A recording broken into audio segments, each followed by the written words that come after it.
Number 46 in the slasher classic range is New Year's Evil.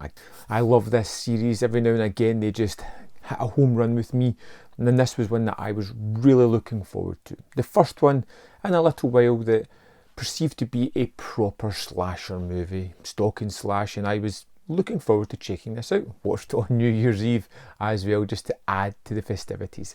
And this is all about a character called Diane, a kind of rock and roll VJ type of person who's having this New Year's Eve celebration. She's got a TV programme. She's taking in phone calls from the public when someone phones up demanding to be called evil and says that he's going to kill people related to her or friends of her throughout the evening until 12 o'clock, where he will make his final kill her. And that's the basic setup for the movie. So simple, so wonderful. But this has some things that are very different from typical slasher movies.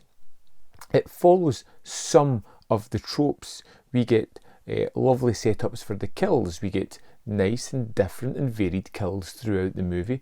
But one of the real surprises here is it takes away from the mystery element. This is something that I thought was going to harm the movie, but because of a later on twist, actually made it a lot more interesting. We know who the killer is very early on. It becomes apparent who this person is. We might not know all the details about him, but we get to see his face. We get to see him use disguises and how he quickly targets his next victim, winning them around before doing the dirty deed and recording it some way, phoning back up Diane and replaying the message to her.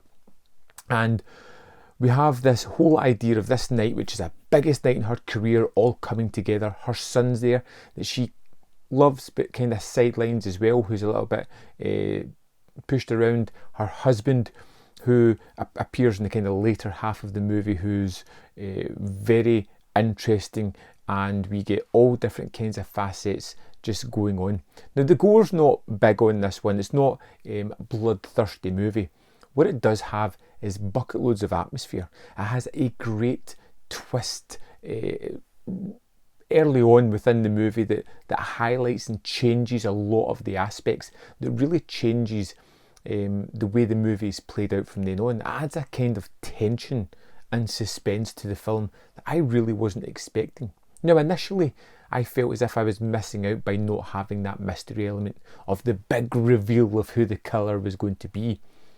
But by having that twist of knowing who he is and what he is up to, you get a whole new level of tension, like I said, and I really appreciated that.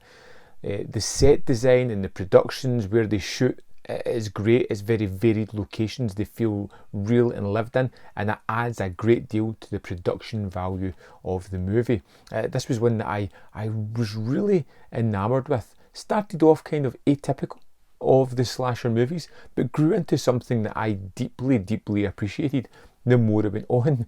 There is some weird and wacky things happening in this one as well, particularly around the son, who has some scenes where I honestly couldn't quite fathom or understand what was going on, but I knew I kind of liked that aspect of the movie.